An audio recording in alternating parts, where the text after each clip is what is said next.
I was completely taken aback by the startling news that my friend Declan had sold the house I inherited from my father for $670,000. His announcement came in an oddly upbeat tone during a phone call from the hospital. To further my astonishment, he confidently shared his plans to travel with his mistress. The whole scenario seemed utterly bizarre and left me bewildered. I couldn't understand why Declan would dispose of a house that held such sentimental value and make such a drastic announcement. Adding to the shock, he revealed plans to leave his family behind, including his daughter, Kayla.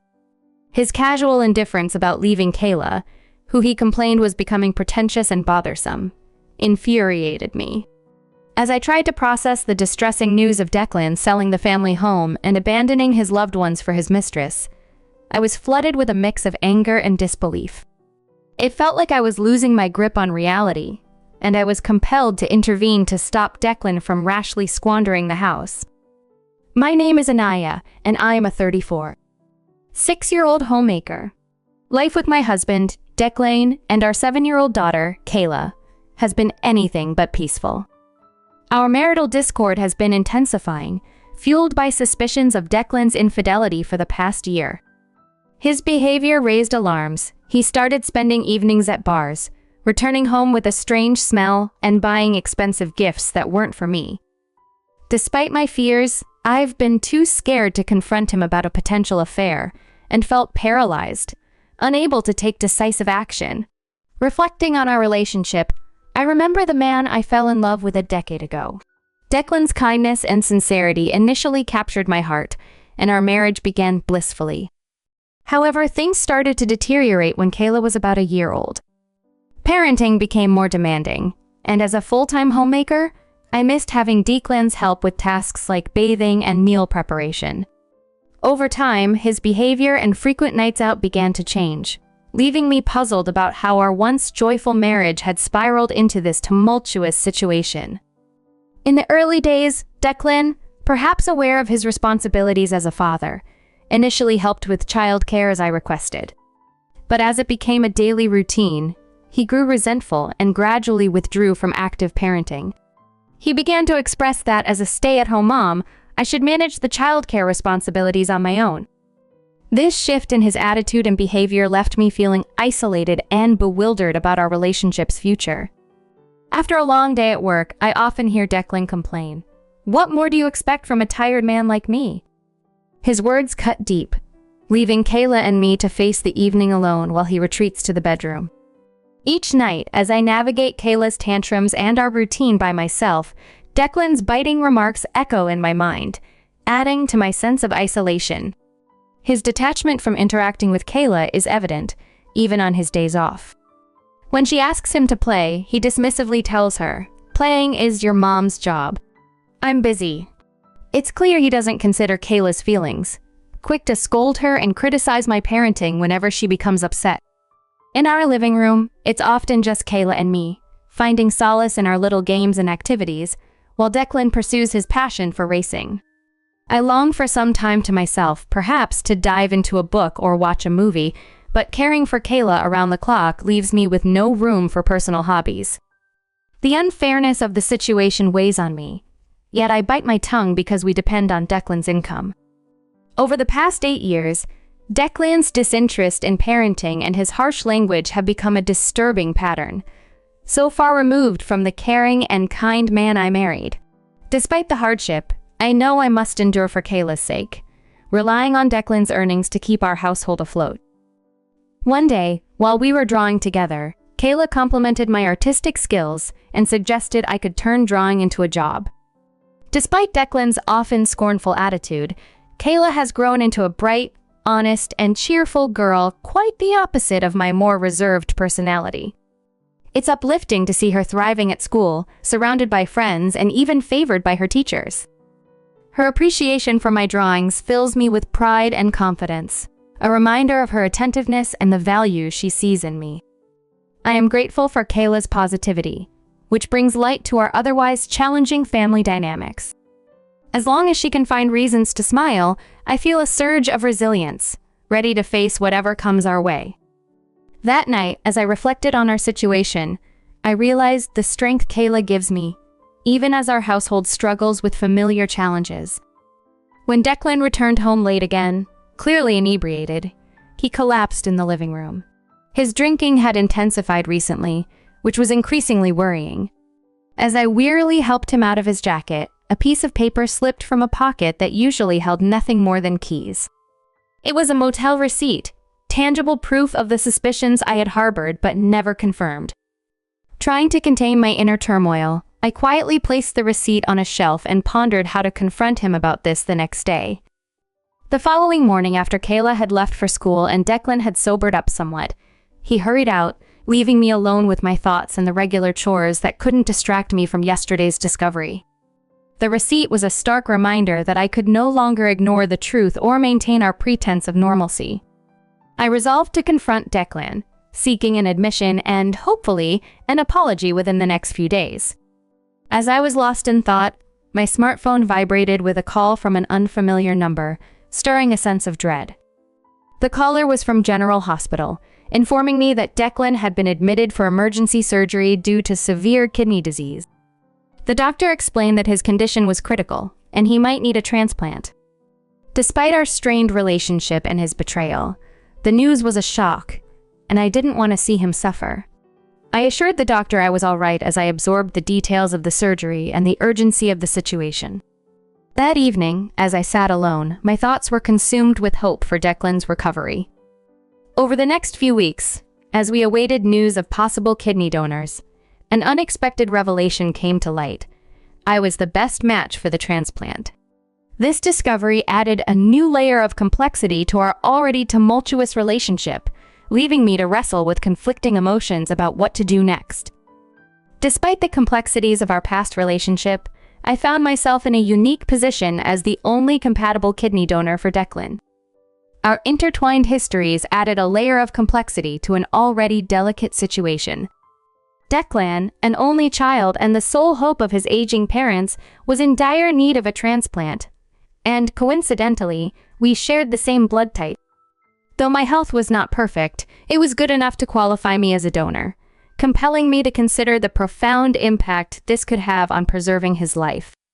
The weight of this decision was not lost on me. The opportunity to mend old wounds and possibly reconnect through this life-saving process loomed large. My reservations about the surgery were substantial, yet the thought of potentially saving Declan's life gradually overshadowed these doubts. Acknowledging the irreplaceable value of his life, I made the heartening yet tough decision to proceed as his donor. When I shared news of Declan's condition and our impending surgery with Kayla, she offered nothing but understanding and support, blessing me as I prepared for the hospital. Kayla stayed with my in-laws during my recovery. Despite their own health issues, they managed to provide her with care, which comforted me immensely during a stressful time. With everything in place, I underwent the kidney transplant surgery. To my relief, the procedure was quicker than expected. I spent about a week in the hospital, while Declan's recovery took slightly longer. Fortunately, the process was complication-free and both of our recoveries went smoothly. On the eve of my discharge, an unexpected phone call sent chills through me. As I answered, I braced myself for the news on the other end. When I picked up the phone, I was greeted by Declan's voice, the man who had just received my kidney. Expecting a simple thank you for the life-saving gift, I asked him how he was feeling post-surgery. But the conversation quickly veered off in an unexpected direction. Declan, sounding unusually upbeat, shocked me with the news that he had sold our family home for $670,000 and was planning to travel with his mistress. The news hit me like a thunderbolt. That house wasn't just any property. It was a cherished inheritance from my father, and Declan had sold it without any regard for its sentimental value. His casual mention of a mistress added insult to injury, deepening the sting of betrayal. Amidst my shock, I asked about our daughter Kayla's welfare, only to be met with Declan's cold indifference. He bluntly stated he didn't care about her and had plans to leave her behind. This revelation left me both enraged and utterly dismayed. The thought of him discarding his responsibilities to his own daughter and our home was unfathomable. As the call ended abruptly, I was left reeling, trying to process the whirlwind of emotions and the gravity of Declan's actions. The urgency to protect both the house and Kyla's future welled up within me, demanding immediate action. Confined to the hospital bed, my condition worsened as I grappled with the stress and disbelief. My extended hospital stay was spent in restless contemplation of how to counteract Declan's impulsive decisions. My first instinct was to reach out to Kayla. Without our home, we were unmoored, and above all, I needed to ensure her security. Dialing my in-law's number, Kayla answered. My heart was heavy as I inquired about her well-being, and if she felt alone in this tumultuous time. I hesitantly shared the distressing news about the house. To my surprise, her response was calm and reassuring. She told me she had managed the situation, her tone confident and composed. Intrigued and somewhat relieved by her response, I listened intently, eager to understand how she had navigated this upheaval and what measures she had taken to secure her future and potentially salvage our home. Kayla told me that Dad had asked his mistress to handle the sale of our house.